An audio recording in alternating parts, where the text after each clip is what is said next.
오늘 어디 해야 되냐? 너 무슨 게임을 열심히 하고 있어?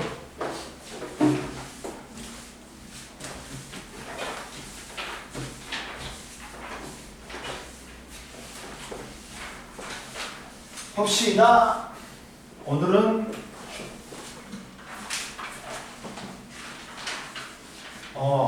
여기 해야 되구나. 저번에 291페이지 펴봐. 자, 물질의 생산과 소비를 하다가 여기까지 했지. 저번 시간에. 보자.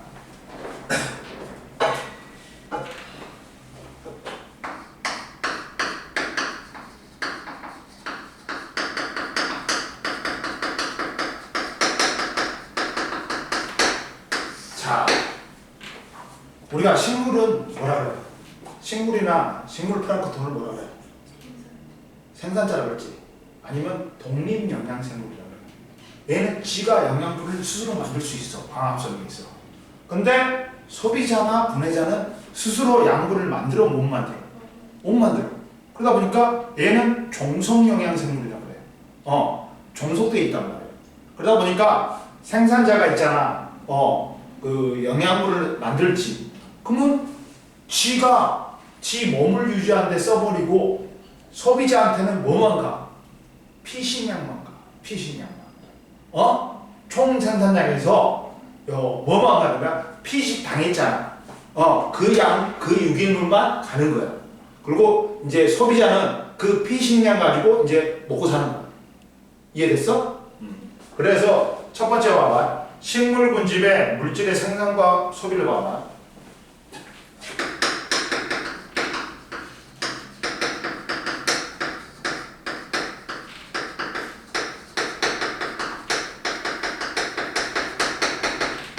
그러면 식물 군집, 식물이 이제 광합성을 해가지고 이제 영양분을 생산하지. 그러면 걔가 생산하는 유기물량을 총 유기물량을 뭐라 그래? 총 생산량이라고 그러지.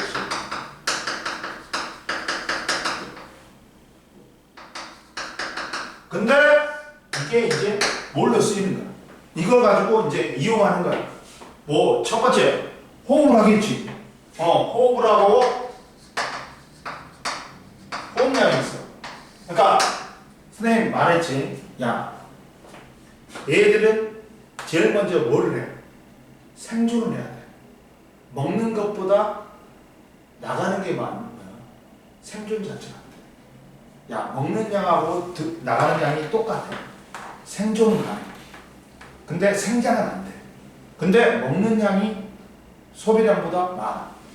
그러면 생장도 되고 생존도 되고 생장도 되는 거야. 그러다 보니까 야, 생존을 하려면 호흡을 해야 돼. 그래가지고 에너지를 얻지.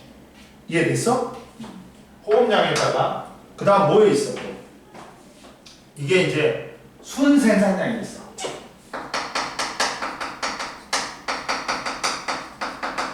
야, 광합성량도 총광합성량하고 뭘로 나눌 수 있어? 호흡량, 순광합성량으로 나눌 수 있어. 그러면 이제 이 순광합성량에서 순생산량에서 이거 가지고 이제 먹고 사는 거야. 이제 얘들이 뭘로 먹고 사는 거야? 이걸 뭘로 써? 순수하게 지가 이제 지출하고 이제 쓸 것만 남았단 말이야. 그럼 뭘 써? 이제 이게 첫 번째 잡아먹히지. 나머지 게 피식량이 있어. 그 다음 얘가 낙엽 떨어지고 막 그러면 얘가 말라 죽은 고사량도 있어.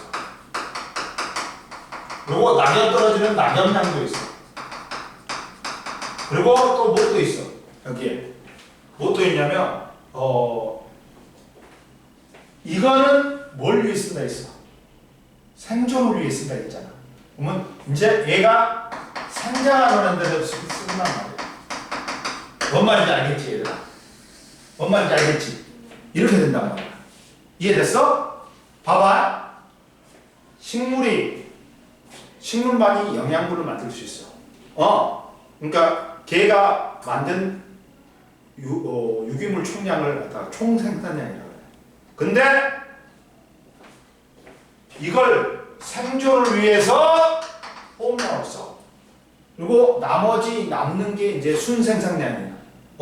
근데 이걸 뭘로 써? 피식량도 있고, 그 다음 고사량도 있고, 낙엽량도 있고, 뭘 위해 쓴다? 이제 남는 걸 생장을 위해 쓰는 거야. 생산량이니까. 이해됐어?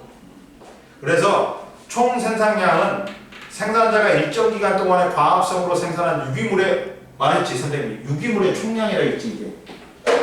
응? 일정 기간 생산한 유기물의 총량이다.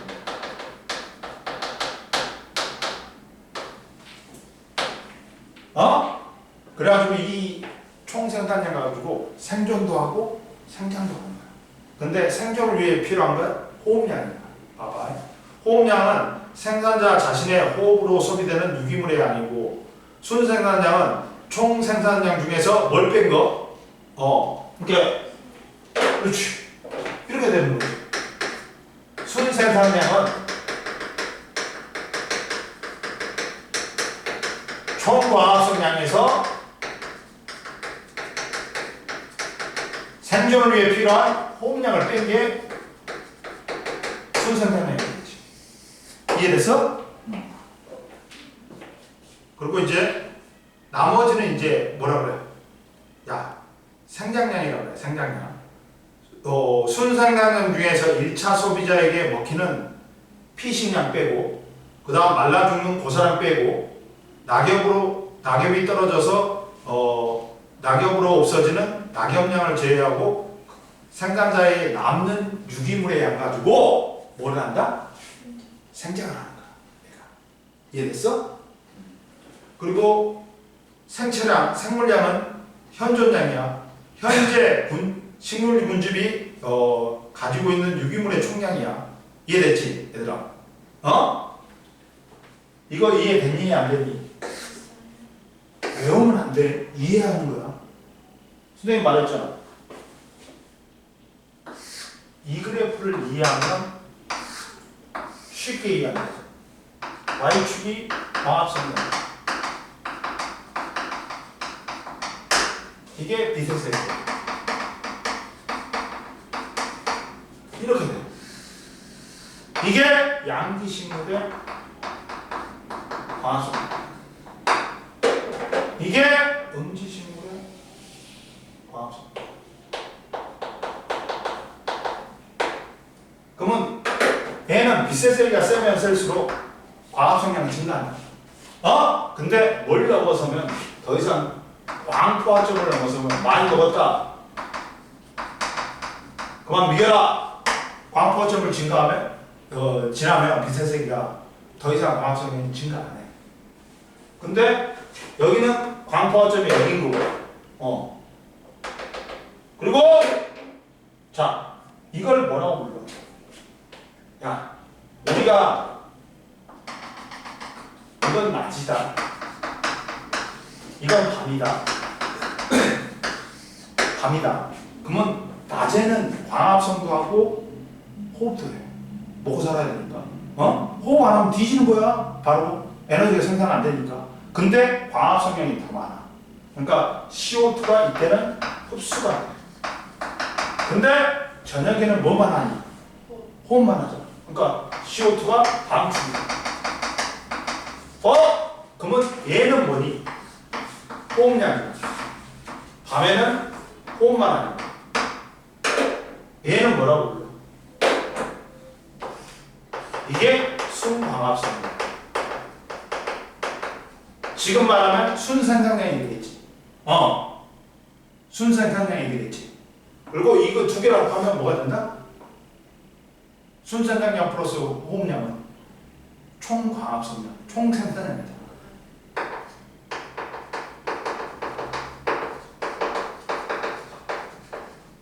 그리고 여기를 뭐라고 불러? 얘들아, 보상점이라고 불러. 보상점은 광합성하고 뭐가 같아요? 호흡량이 같은 거야. 야, 빛의 세기가 보상점 이하지. 야, 생존도 안 돼. 보상점이지. 딱 생존만 돼. 보상점 이상이면 광합 성향이 더 많아가지고 생존도 되고 생장도 되는 거야. 그러다 보니까 이걸 빗대서 생각하면 총광합 성향은 총생산량이 되는 거야. 순광합 성향이 순생산량이 되는 거야. 따라서 총광합 성향은 호흡량. 호흡량은 뭘 위해서 필요한 거야? 생존을 위해서 필요한 거야. 생존량이 되는 거야. 그리고 순광합 성향을 플러스 시키면 총광합 성향이 되는 거야.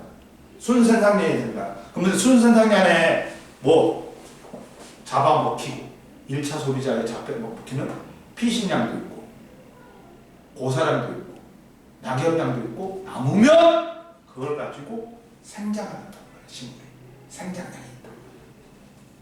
딱 이렇게 하면 되지. 뭐가 보상점보다 커요? 빛의 세기가. 빛의 세기가 보상점 이하지. 그러면 야 호흡만 쓰는 것만 많잖아. 쓰는 게 더 많잖아. 그러다 보니까 생존도 안 되지. 근데 보상점이면 요 광합 성향하고 호흡량하고 같기 때문에 생존은 돼. 그리고 빛의 세기가 보상점 이상이지. 그러면 광합 성향이 더 많아. 그러니까 생존도 되고 생장도 됩니다. 뭔 말인지 알겠어? 이거하고 연결돼갖고 하면 돼. 쉽게 이해되죠. 이해됐죠? 그리고 두 번째 자 봐라. 식물 군집에 따른 생산량의 차이.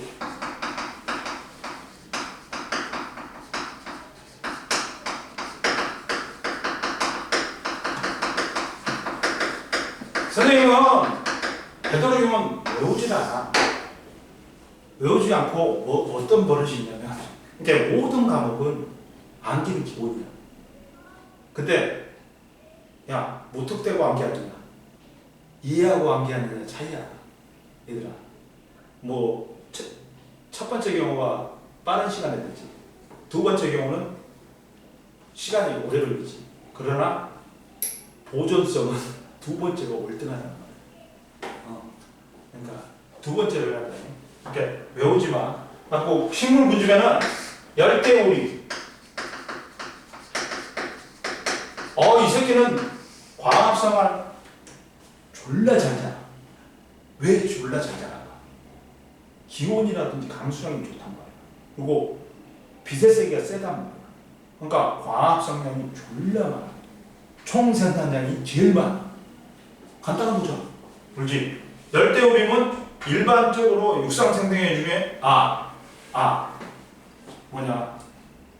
빛의 총광합성이 많은 게 아니라 얘들은 잘 자라지. 잘 자란다는 건 뭐야? 뭐가 많다? 쓰고 남는 게 많다.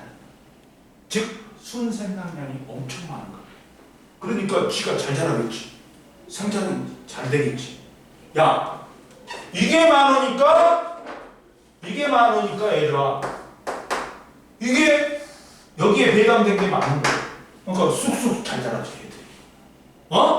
열대우림은 나무가 잘 자란다고 생각해요. 기온이라든지 강수량이 많기 때문에. 근데 근본적인 원인은 순생산량이 많기 때문에 생장량이 많이 투입될 수가 있어. 이해됐어? 그러니까 열대우림은 육상 생태계 중에서 제일 뭐가 높다? 응? 그렇지. 그러니까 외우지 말라고. 열대우림은 나무가 쑥쑥 잘 자라. 생장이 잘 된단 말이야. 생장이 잘 되려면 뭐가 많아야 된다? 총광합성이 아니야. 순광합성량이 많아야 돼. 순수하게. 왜? 그러면 순광합성량이 많으면 생장량이 많이 배당될 수 있잖아.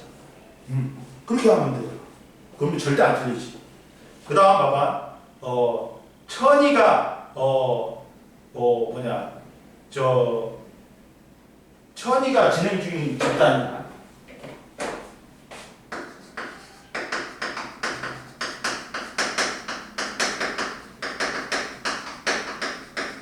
천이가 진행 중인 집단이야. 초원이 많단 말이야. 초원이 많으니까 관목 있잖아. 관목도 아니야. 나무도 아니야. 그러니까 생차량이 뭐야? 현존량이야. 식물분집이 갖고 있는 유기물의 총량이다. 그거는 적. 그렇지만 얘들이 뭐는 많다. 순산상장은 많은 거야. 얘들이 녹색 식물이기 때문에. 뭐는 많다. 생체량은 적은데, 현존량은 적은데 뭐는 많다.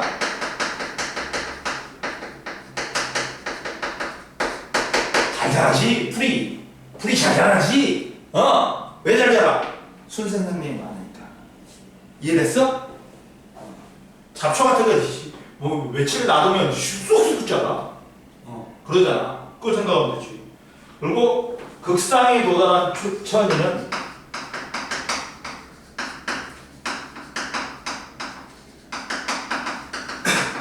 야, 니들 다 외우고 있어? 까먹었지? 봐봐. 야, 천이가, 그 건생천이는 뭐야? 첫방한 땅에 지으류, 이끼류, 개척자가 들어가. 그래가지고 초원이 완성돼. 그 다음에 관목림, 그 다음 양수림, 호남림, 음수림이 극상이야. 그러면, 자, 얘는 뭐, 어떠냐? 얘들아. 자, 극상에 도달했어. 그러면 나무가 졸래 크잖아. 생체가 많아. 나무가 원시림이란 말이야. 빽빽이 있단 말이야. 그러니까 생체량은 어떻다? 졸라리 많아. 근데 음수림이잖아. 광합성을 많이 해. 적게. 그러니까 순생산이 아니라 적은 거야.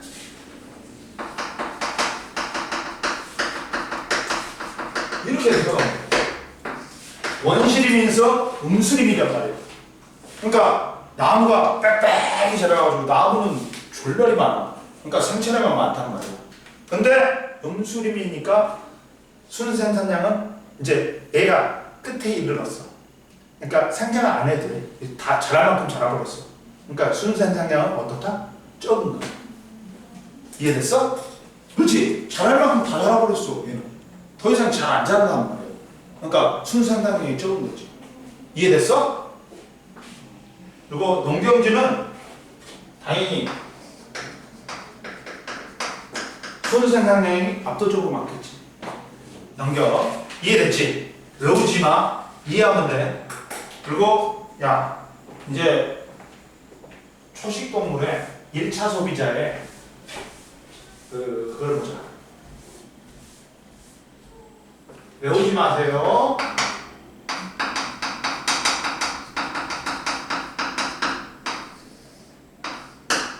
(1차) 소비자 보자. 저기 초식동물 보자.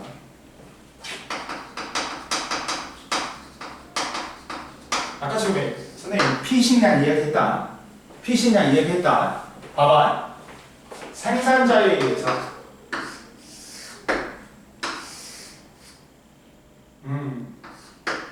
소음량이 있고 여기는 다 순생산량입니다. 갖고 뭐가 있냐? 피식량이 있어.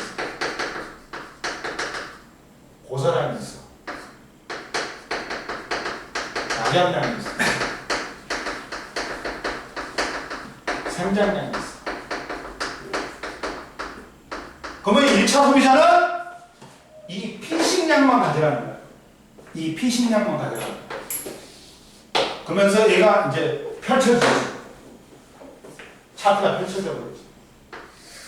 갖고 이렇게 되는 거지.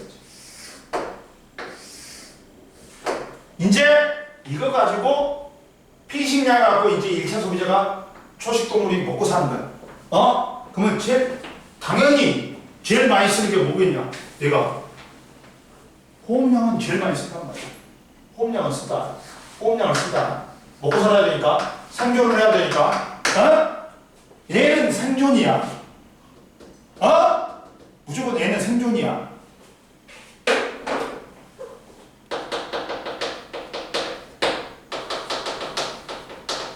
그 다음, 이제 뭘 해야 돼? 얘가 이제, 또 남한테 잡아먹히지. 또는 뒤진다고 말했어. 피식량과 자연산을 한다. 그 다음 이제 뭐가 있냐, 이제 얘가 얘도 몸집이 커야 되지. 그러니까 뭘 넣었습니까? 생장량을 넣었어. 그리고 똥 싸고 오줌 싼단 말이야. 그러니까 배출량. 그러면 이것들이 뭐라고 할까? 이게 뭐야? 이거는 이 세 개는 뭐하고 관계돼? 물질 관계, 동화량이라고 해. 동화량이라고. 이거는 피식량으로 얻은 거지, 자체는. 그러니까 이걸 생산자를 먹어가지고 섭취한 거야. 이걸 섭취한 거야. 이해됐어? 좀 봐라, 거기서 봐봐. 자, 섭식량이라고 해서 섭취. 처먹어갖고 취한 양이라고. 이해됐어? 자, 보자. 자, 초식동물 1차 소비자의 섭식량하고 동화량이니까. 섭식량은 뭐라고? 생산자를 처먹었기 때문에, 먹었기 때문에 얻는 양이 되고 섭식량이라고 해. 전체를. 갖고 이걸 생존을 위해 호흡량을 써, 많이. 그 다음에 이제 뭐 또 해? 잡아먹히고 자연사도 한단 말이야. 얘가 죽는 건 두 개밖에 없어. 뭐야? 잡아먹히거나 이제 자연사하거나. 그래서 피식량하고 자연사를 같이 집어넣는 거야. 그 다음 이제 뭐야? 얘가 이제 생장도 해야 되잖아. 생장량 없어. 요거 나머지 이제 똥 싸고 오줌 싸고 배출량이 있어. 이걸로 나머지 걸 다 소비하는 거야. 근데 여기서 우리가 배출량은 동화작용이 그거 아니단 말이야. 그러니까 동화량은 봐라. 섭식량은 동화량 플러스 배출량이야. 소비자가 섭취한 유기물의 총량인 거야. 즉 다른 말로 말하면 식물의 피식량이 초식동물의 섭식량이 되는 거야. 고스란히. 이게 되잖아. 이게 되잖아. 이해했지? 그 다음 보자. 동화량이라면 동물의 섭식량 중 소화되지 않고 체로 나가는 배출량을 제외한 거야. 그러니까 동화량은 배출량을 이 전체에서 배출량만 제외한 거야. 소화되지 않고 그냥 나가버리는 거야. 그러니까 뭐가 되겠어? 호흡량, 피식량하고 자연사, 그 다음에 생장량이 동화량이 되는 거야. 이해됐어? 따라서 동화량은 섭식량에서 배출량을 뺀 거야. 동화량 중에 일부는 에너지 생산을 위해 호흡의 재료로 사용되거나 몸에 구성하거나 생장에 이용된다. 동화량은 영양 단계가 높아질수록 감소한다. 이해됐지? 그 다음 옆에 보자. 생산자의 피식량에 포함되는 것. 생산자 식물의 피식량은 1차 소비자의 초식동물의 섭식량하고 같다. 따라서 1차 소비자 초식동물의 섭식량을 구성하는 호흡량, 피식량, 자연사, 생장량, 배출량은 각각은 생산자의 피식량에 포함된다. 따라서 1차 소비자의 섭식량은 생산자의 호흡량, 고사량, 낙엽량, 생장량에는 포함 안 된다. 이해됐지? 이해됐어? 안 됐어? 됐지? 그리고 자연계에서 에너지는 뭐라고 해요? 흘러간다. 그러니까 에너지가 흘러가 버리기 때문에 쓸모없는 형태의 열에너지로 되기 때문에 생태계가 보존되려면 계속해서 막대한 양의 에너지를 보내줘야 돼. 공급해줘야 돼. 누가? 그때 그게 누가 공급해줘? 태양 복수 에너지. 태양 에너지 공급을 한다. 근데 물질은 뭐 한다고요? 자연계에서 돌고 돈다고요. 물질은 순환한다. 응?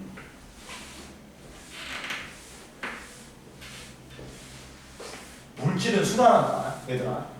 선생님 지금 책 안 보고 한다. 책 안 보고요. 아니 당연한 거야. 얘들. 여기서는 뭐 물질 뭐 탄소의 순환, 질소 순환 를 논하는데 봐봐. 그 마지막에 봐봐. 생태계에서 마지막에 에너지는 뭐다? 흘러간다는 거예요. 에너지는 흘러간다는 거예요. 그리고 물질은 뭐 한다고 해요? 순환한다고 해요. 근데 에너지는 야 윗단계로 올라갈수록 전달되는 에너지량, 유기물량은 줄어들어. 그러나 에너지 효율은 높아진다. 어? 그거 명심하고. 첫 번째 탄소 순환.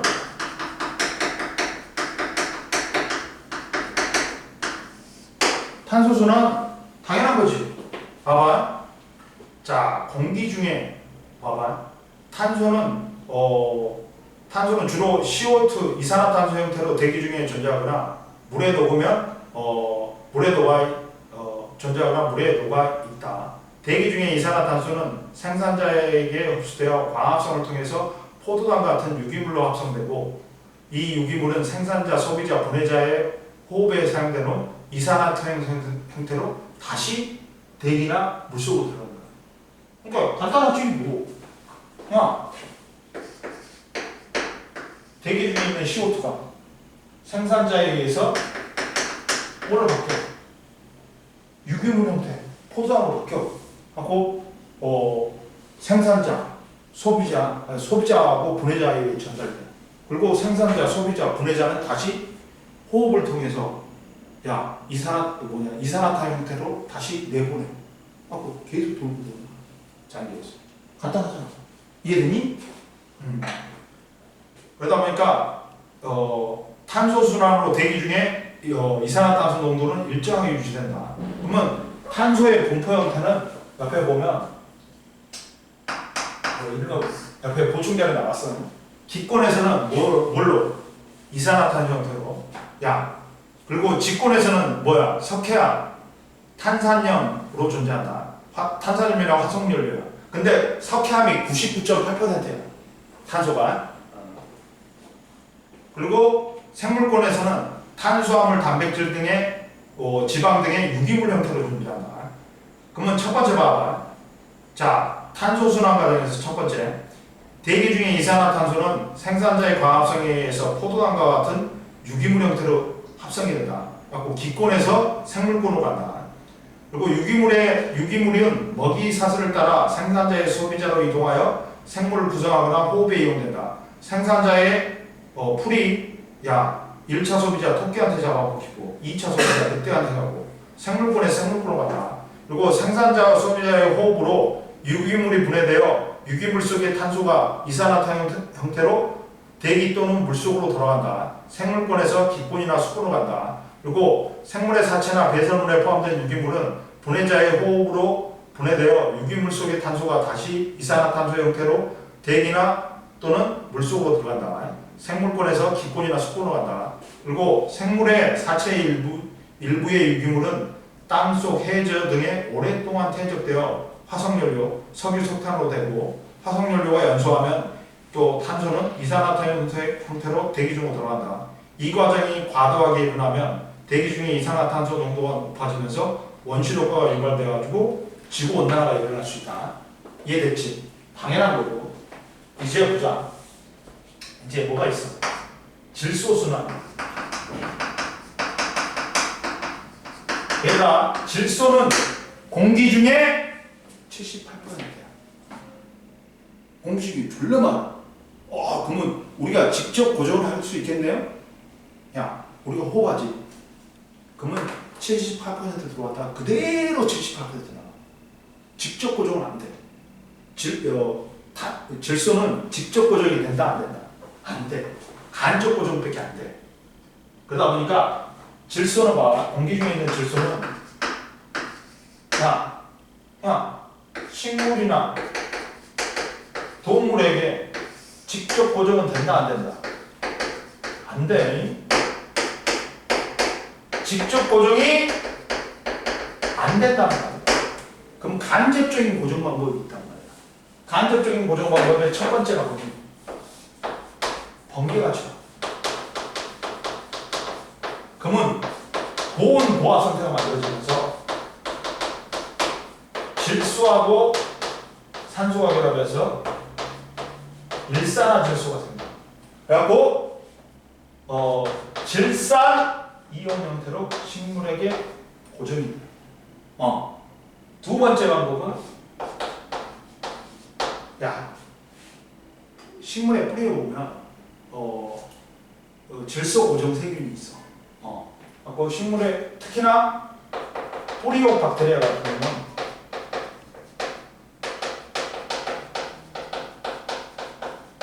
또는 아조토박터는 암모늄 형태로 만들어갖고 뿌리로 흡수해. 갖고 질소가 이제 식물한테 공급이 됐지. 간접적인 고정 방법. 갖고 얘가 유기물을 만들어. 그러면 동물이 이걸 취하면 동물도 유기물을 얻는 거야. 질소를 얻는 거야. 그 다음 얘들이 이제 뒤져. 그러면 분해자에 의해서 얘가 암모늄 형태로 또 분해가 돼. 그러면 질화세균이 뭘로 바꿔? 이걸 질산이온 형태로. 그 다음에 탈질화세균이 여기에 있는 질소만 뽑아내. 갖고 다시 공기중으로 보내버려. 그러면 이렇게 질소는 순환한다. 이해됐어? 봐라. 자, 293페이지에 질소 순환이 나온다. 대기 중의 질소는 질소 고정 세균에 의해서 암모늄 이온으로 전환된 후 식물에 흡수되어 단백질, 핵산과 같은 식물체의 구성 성분을 합성하는 데 쓰인다. 그리고 식물에 포함된 질소 화합물은 먹이사슬을 따라 이동하고 분해자에 의해서 암모늄 이온으로 분해되어 식물에 흡수되거나 일부는 질산 이온으로 전환되어 탈질화 세균에 의해서 다시 질소 기체가 대기 중으로 돌아간다. 선생님이 설명한 거 다 있지. 이렇게 있단 말이야. 봐라. 첫 번째, 질소 고정작용은 질소는 직접 고정이 된다 안 된다? 안 된다. 그러다 보니까 대기 중의 질소는 질소 고정 세균 뿌리옥 박테리아나 아조토박토에 의해서 암모늄 이온으로 전환되거나 번개와 같은 공중방전에 의해서 질산 이온으로 전환된다. 하고 뿌리를 통해서 흡수가 되는 거야. 이걸 바뀌어가지고. 그리고 질산화작용. 봐봐. 질화세균이 분해자가 식물이나 동물을 갖다가 분해한 암모늄 이온을 뭘로 바꿔? 질산 이온으로 바꾸는 거. 이게 질화작용이야. 질화세균에 의해서. 질산화작용은 암모늄 이온은 질산화세균에 의해서 질산이온으로 전환되고, 질소 동화작용은 식물의 뿌리를 통해서 흡수된 암모늄 이온이나 질산이온은 단백질과 핵산과 같은 질소 화합물을 합성하는 데 쓰인다. 이때 식물이 합성한 질소 화합물은 먹이사슬을 따라 소비자로 이동하고 이 과정에서 일부 질소 노폐물로 배설된다. 그리고 분해자의 작용은 생물의 사체나 배설물 속에 질소 화합물은 분해자에 의해서 암모늄으로 분해되어 토양으로 돌아가 생산자에 흡수되거나 질산화 세균에 의해서 뭘로 된다? 질산이온으로 전환된다. 그리고 질산화 세균, 탈질산화 세균 이렇게 산자가 빠졌네.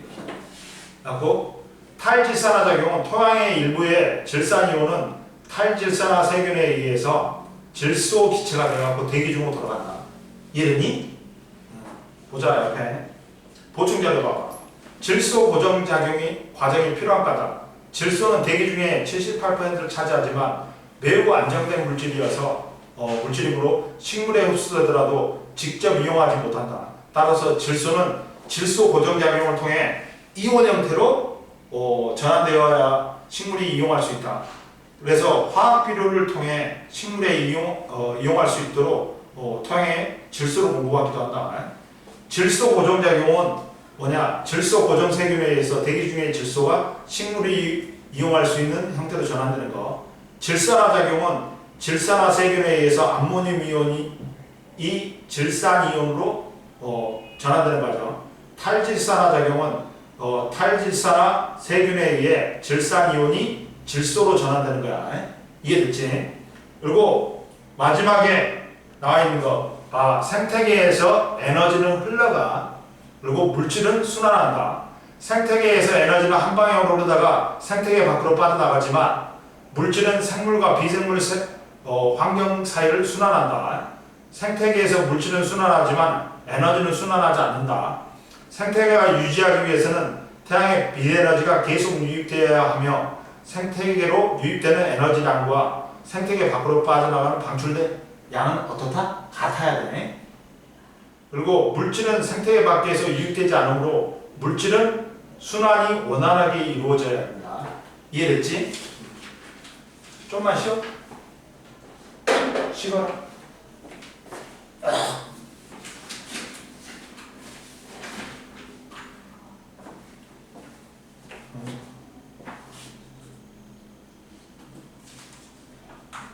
이거 이해됐지? 다.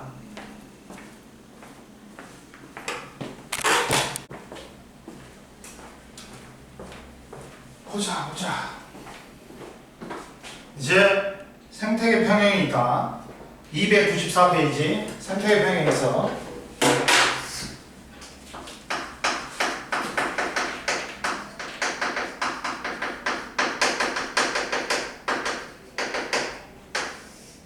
생태계 평형 보자. 생태계 평형이라는 건 뭐냐면, 자, 생태계에서 생물의 군집의 구성이나 개체수, 물질의 양, 에너지 흐름이 안정된 상태를 유지하는 거. 즉, 이때 생태계 평형이라는 건 생태계를 구성하는 군집의 생물의 개체수, 그다음 에너지 흐름 또는 물질의 양이 안정된 상태를 유지하는 것. 이거는 생물종이 다양할수록 먹이 그물이 복잡할수록 생태계 평형을 잘 유지된다. 옆에 봐. 생태계 평형에 영향을 주는 요인은 먹이사슬. 먹이사슬이 종이 많아가지고 생물의 종이 많아가지고 먹이사슬이 복잡하면 복잡할수록 생태계 평형은 유지되기가 편하다. 그리고 모기 환경이 또 영향을 준다. 왜냐면 남극의 평균은 먹이가 충분해도 추위 때문에 개체수가 계속 증가하지 않고 일정한 수준을 유지한다. 그리고 두 번째, 생태계 평형 유지는 안정된 생태계에서는 생산자의 물질 생산과 소비자, 분해자의 물질 소비가 균형을 이루며 물질 순환이 안정적으로 이루어지고 또한 먹이 사슬에 따른 에너지 흐름도 원활하게 되어 생태계 평형이 유지가 된다. 안정된 생태계는 생산자가 생산하는 물질 생산과 소비자하고 분해자가 소비하는 물질의 소비가 균형을 이루어야 돼. 그래야지 물질 순환이 안정적으로 일어날 수 있다. 그리고 먹이 사슬에 따른 에너지 흐름도 원활하게 돼야지만이 생태계 평형이 유지된다. 그러니까 물질과 에너지가 균형을 이루어야 돼. 물질의 에너지 흐름이 원활하고 물질 순환이 원활해야 돼. 즉 생산자의 물질 생산하는 양하고 소비자하고 분해자가 소비하는 물질의 소비량하고 균형을 이루면 이게 먹는 거하고 처먹는 거하고 생산하는 거하고 똑같으니까 이 생태계가 안정적으로 균형을 이루지. 이해됐어? 그리고 에너지 흐름도 원활해야 돼. 그리고 세 번째, 생태계가 평이 유지되는 원리를 보자.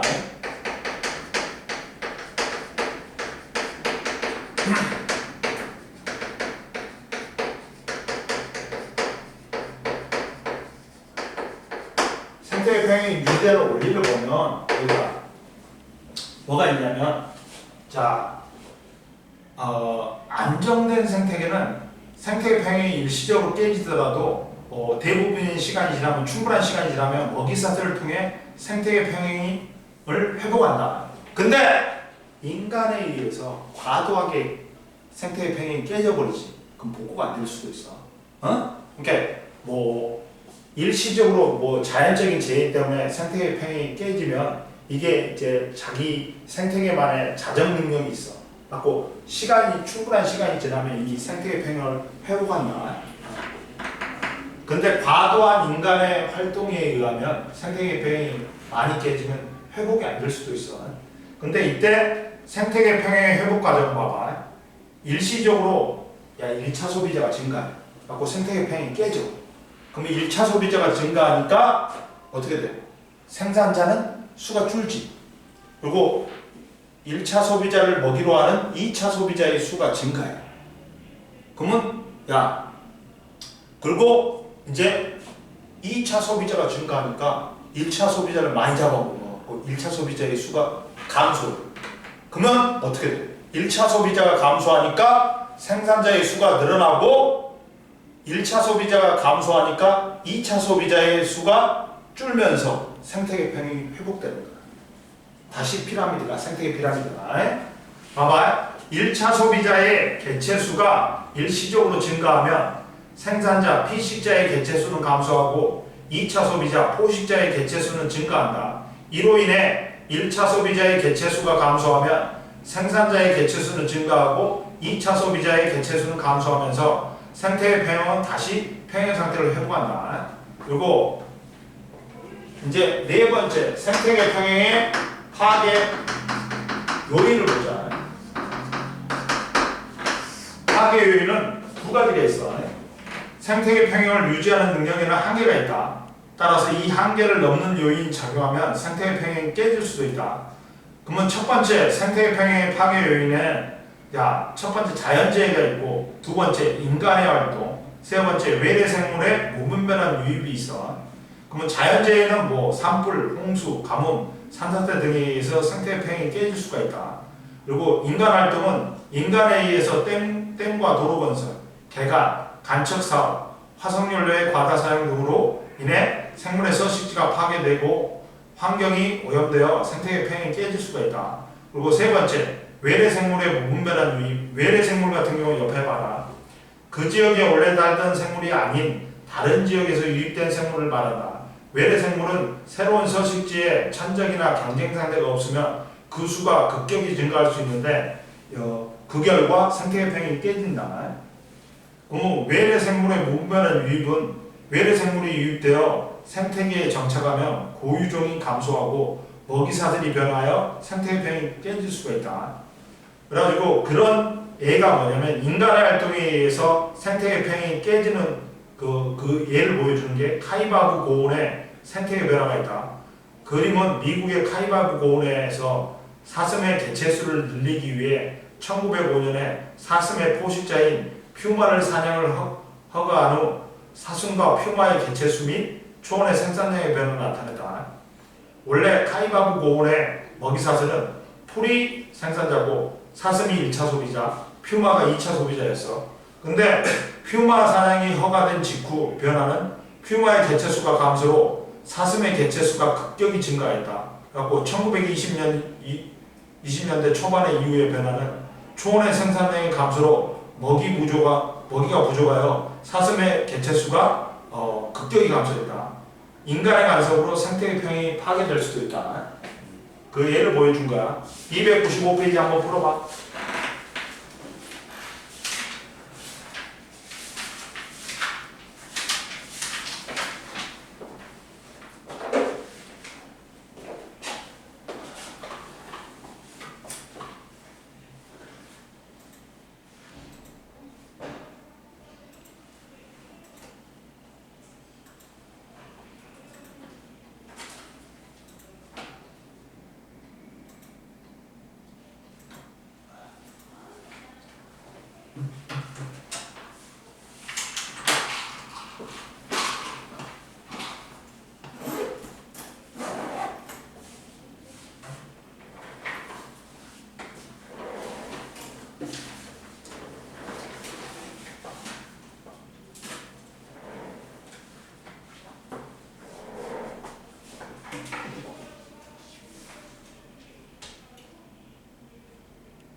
자, 보자.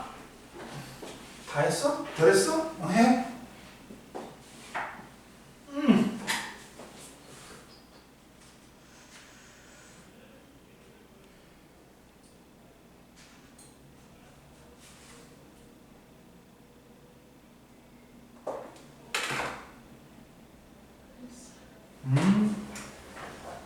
1번에 빛, 열, 2번에 열, 3번에 색깔 피라미드, 4번에 에너지 효율, 그 다음 5번에 호흡량, 그 다음에 6번에 생장량, 그 다음 7번에 대기 중에 이산화탄소, 8번에 질소고정, 9번에 분해자, 10번에 생태계 평형, 1번에 XX0X, 2번에 12.5%. 자, 1차 소비자의 에너지율은 얼마야? 280분의 35니까 곱하기 100이니까 12.5%다. 그리고 3번에 1번에 니은, 2번에 디귿, 3번에 기억, 4번에 광합성 호흡 연소, 그 다음 5번에 1번에 다, 2번에 라, 3번에 나, 그 다음 4번에 나라 다 가. 나머지 풀어오고, 여기까지는 302페이지까지 풀어오고, 그 다음 보자 이제. 자, 314페이지 이제 뭐 생물의 다양성과 보존이야. 여기는 우리 요 통합과학 때 배웠던 거하고 비슷해가지고 이거는 쉬운 거야. 통합 때 과학 때 한번 배운 거야. 자, 보자. 자, 보면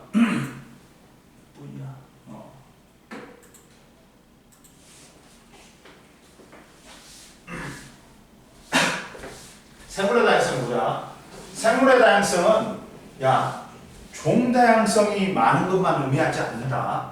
생물의 다양성에는 크게 종다양성, 유전자 다양성, 유전적 다양성, 생태계 다양성까지 다 포함한 거야. 세 개를 다 포함하는 거야.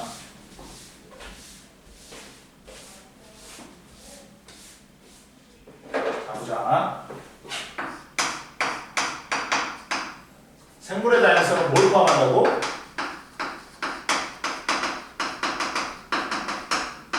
유전적 다양성,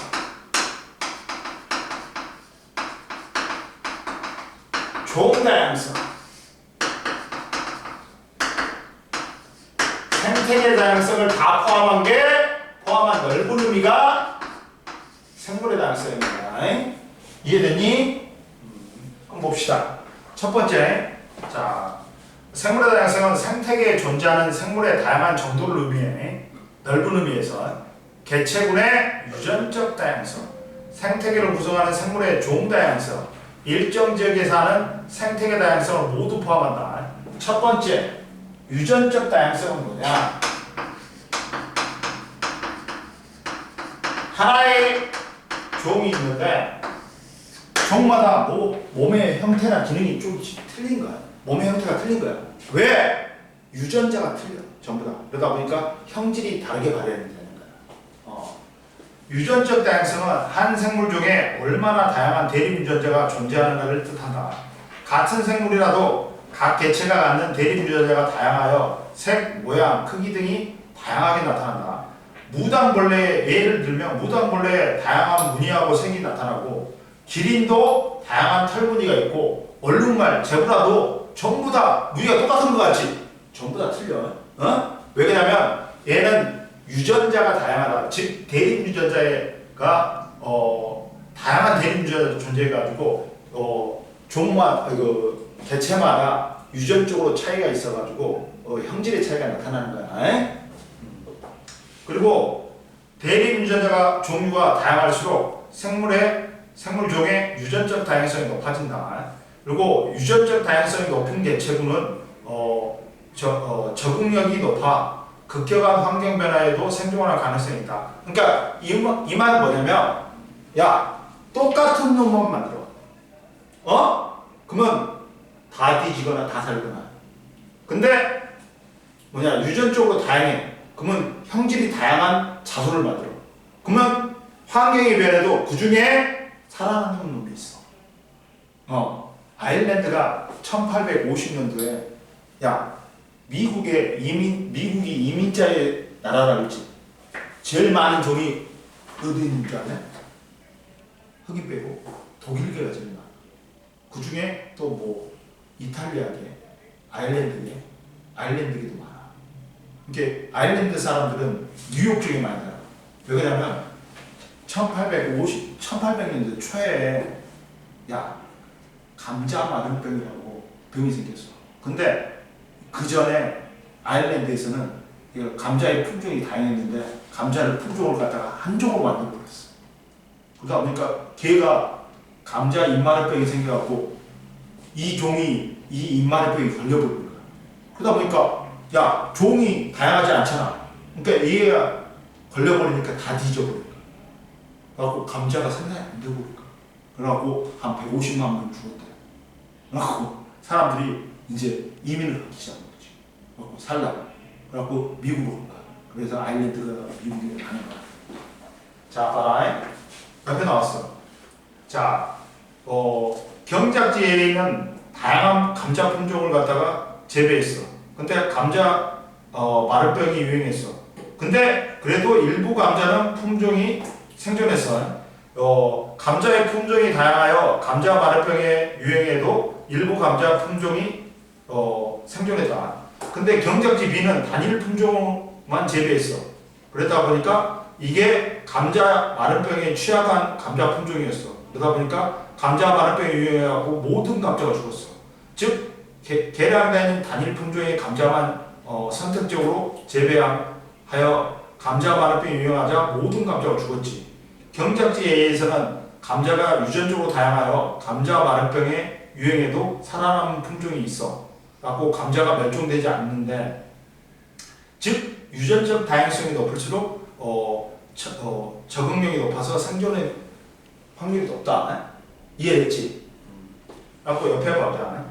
유전적 다양성과 개체군의 생존. 유전적 다양성이 높을수록 개체군 내에 개체들 사이의 유전자 변이의 빈도가 높아 질병 발생 등의 환경 변화에도 적응하여 살아남는 개체가 있을 가능성이 높다. 따라서 유전적 다양성이 높은 개체군은 급격한 환경 변화에도 쉽게 멸종하지 않는다. 그러다 보니까 무성생식은 성의 구분이 없어. 그러다 보니까 똑같은 개체만 만들어. 그러니까 환경 적응의 분리. 근데 무성생식이 그렇고 유성생식은 야 암수 구별이 있고 생시세포를 만들어. 그러니까 다양한 유전자 조합을 만들어져. 갖고 다양한 형질의 자손이 생겨. 그러다 보니까 환경 적응에 어떻다? 유리하다는 거야. 유전적 다양성이 높을수록 생존율이 높아지는 거야. 그 다음 종 다양성을 보자.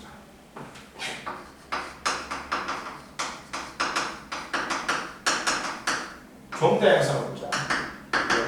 종 다양성을 보면, 자, 종 다양성은 한 생태계 내 군집에 서식하는 생물종의 다양한 정도를 의미한다.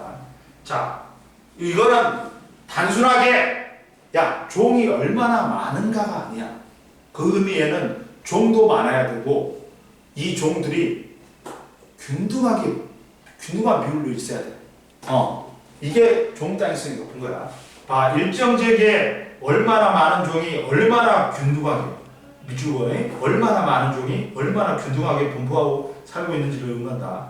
종 풍부도 군집 내에 서식하는 생물종의 수가 많을수록 종 균등도 군집을 구성하는 생물종의 개체수가 균일한 정도. 종 다양성이 높다는 것은 군집의 종 풍부도와 종 균등도가 높다는 것을 의미한다. 그리고 종 다양성이 높을수록 생태계가 안정적으로 유지가 된다. 왜? 생물종이 많을수록 먹이 근물이 복잡해. 그러다 보니까 생태계 평형을 유지하기가 편하단 말이야. 이해됐지? 올라와봐. 식물 군집의 종 다양성 비교. 다음은 서로 다른 세 군집 가나다에서 서식하는 식물종을 나타낸 거다. 그러면 봐봐. 가는 A가 5개, B가 5개, C가 5개, D가 5개야. 전체 개체수는 20개야. 나는 A가 13개, B가 3개, C가 2개, D가 2개, 전체 개체수는 20개. 요 다는 A가 17개, B, C는 0개, 그리고 D가 3개예요. 갖고 개체수 총합은 20개다. 그러면 야, 첫 번째 서식하는 종의 수 비교 봐봐. 가에는 4종이 20개 개체 있고 나도 4종 20개 개체 있어. 다는 2종 20개 개체가 서식해. 그러면 종 분포의 비율은 가에서가 나에서보다 각 식물종이 균등하게 분포한다. 그러니까 종 다양성은 종의 수가 많고 종의 분포 비율이 균등할수록 높으니까 가가 종 다양성이 제일 높은 거야. 그 다음이 나고 다가 제일 떨어지는 거야. 이해됐지? 종 다양성이라면 종 풍부도뿐만 아니라 종 균등도도 포함하고 있다. 의미를. 이해됐지? 그 다음 봅시다. 그 다음 이제 마지막으로 생태계 다양성. 생태계는 생물과 비생물이 살아가는 터전이야.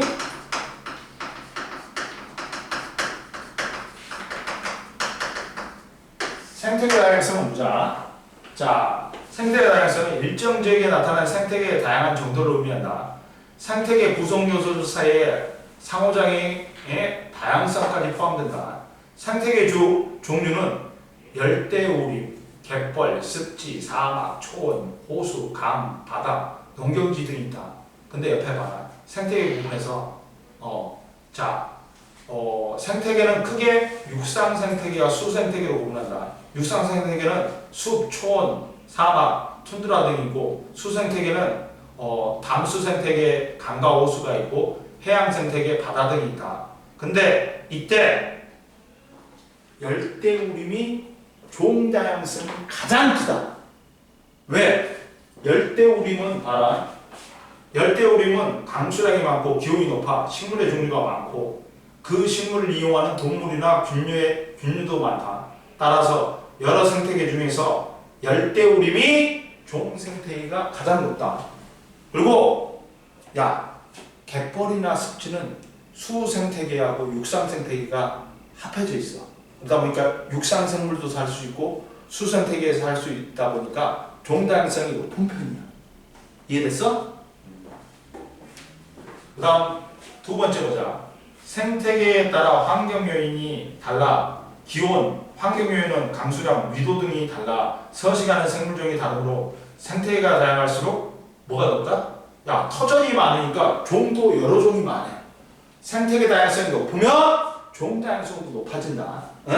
생물이 살 환경이 많다 보니까 종이 많이 번식한단 말이에요. 이해됐지?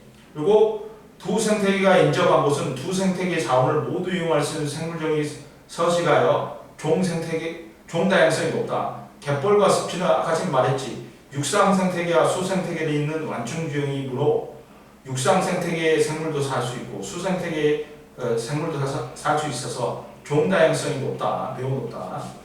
그리고 생물의 다양성의 구성과 기능 봐봐.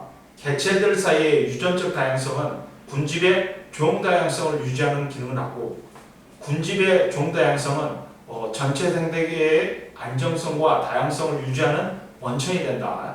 즉 유전적 다양성, 종 다양성, 생태계 다양성은 서로 간에 영향을 준다. 그리고 생물의 다양성의 중요성이 있다. 생물의 다양성과 생태계 평은 종 다양성이 높을수록 복잡한 먹이 그물을 형성하여 생태계 평행이 쉽게 깨지지 않는다. 종 다양성이 낮은 생태계, 즉 먹이 사슬로만 돼 있다. 그러면 풀을 메뚜기가 먹어. 메뚜기를 들쥐가 먹어. 들쥐를 매가 먹는다. 근데 여기서 들쥐가 사라지면 매는 먹이가 없어져 굶어 죽는다. 즉 먹이 사슬이 단순하여 한 생물종이 사라지면 대체할 수 있는 종이 없거나 적으므로 그 포식자는 먹이가 사라진다. 그래서 생태계 평이 쉽게 깨진다. 근데 종 다양성이 높은 생태계는 먹이 그물이 복잡해서 그 한 종이 사라져도 다른 걸 쳐먹으면 돼. 그러니까 생태계 평이 유지하기 편하다. 먹이 사슬이 복잡하여 한 생물종이 사라져도 대체할 수 있는 종이 있다. 따라서 그 포식자는 다른 생물종을 먹고 살 수 있다. 생태계 평이 쉽게 깨지지 않는다. 넘겨. 여기까지는 쉽지? 그리고 생물의 다양성과 생물 자원이 있다. 생물 자원은 인간이 생활에 이용할 수 있는 자원 중에서 생물에서 유리한 것으로 인간은 생물로부터 식량, 의복재료, 의약품에 올려놓는다. 자, 인간의 의식주에 필요한 각종 자원을 넣는다. 식량으로는 뭐 쌀, 옥수수, 과일 같은 거. 그 다음 의복재료는 동물의 털, 비단, 누에고치 같은 거. 면소면은 목화. 주택재료는 목재에 있다. 그리고 선생님 돌은 아니에요? 생물 자원이 아니지. 돌은 무생물이잖아. 야, 목재는 식물이잖아. 그러니까 생물 자원인데 돌은 야, 생물 자원이 아니야. 무생물이잖아. 그리고 의약품에 원료를 제공한다. 버드나무에는 진통제 아스피린에 원료가 된다. 버드나무 껍질에서 얻은 살리실산이고 주목은 항암제 텍솔이라는 성분이 있다. 그리고 푸른 곰팡이나 항생제로 쓰인다. 페니실린이 있고 팔각화양은 기생충 치료제로 쓰이고 일일초는 혈액암 치료제, 청자고동은 뭐라 그랬지? 알트보 있는데 그게 진통제로 쓰인다. 그리고 세 번째, 새로운 형질을 갖는 생물을 개발하는데 필요한 유전자 자원을 제공한다. 야생벼에서 얻은 바이러스의 저항성 유전자를 이용하여 바이러스의 저항성이 있는 병품종을 개발하고 생태계의 자연환경은 관광적으로 활용할 수 있어 휴식, 교육, 문화 공간을 제공한다. 숲, 호수, 강, 습지는 생물의 다양성은 경제적, 사회적, 자원적 가치뿐만 아니라 심미적, 윤리적 측면에서도 중요한 가치를 갖는다. 316페이지 풀어봐.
너 또 안 챙겨요, 너. 선생님 챙겨왔어. 그렇지. 너 까맣게 입고 있었지. 그러지 않냐? 사랑이 그랬지. 입고 있었지. 다시 올라왔으면 얼마 짜증났겠어. 내려갔다가.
자 보자.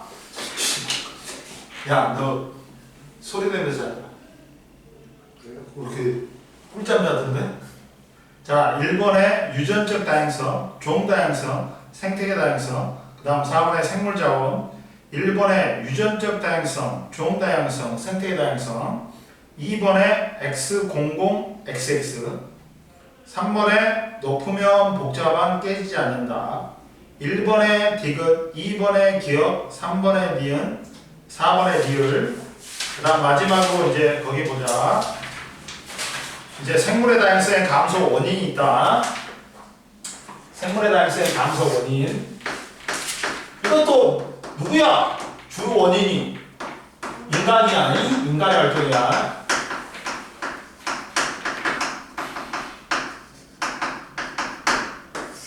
자, 생물의 감소 원인에 여러 가지가 있는데 첫 번째가 뭐야? 서식지 파괴와 단편화, 그 다음 외래 생물 도입, 그 다음 불법 포획과 남획, 환경 오염이 있는데 이 중에 가장 큰 영향을 차지하는 놈이 누구다? 첫 번째인 서식지 파괴와 단편화가 생물 다양성의 감소 원인의 가장 큰 원인이다. 그러면 서식지 파괴는 뭐야?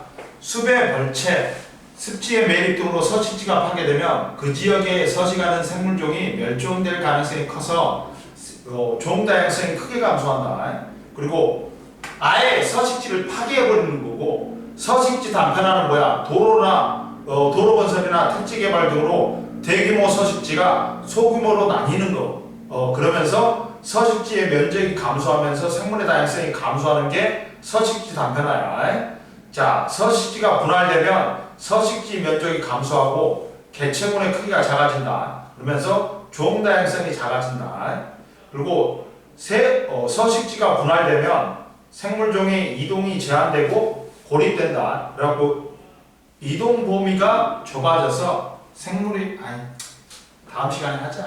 아무튼 오늘 어중간해갖고 못 끝내거든. 그래 가자. 오늘 여기까지 해. 어중간하다. 딱 시간을 보니까.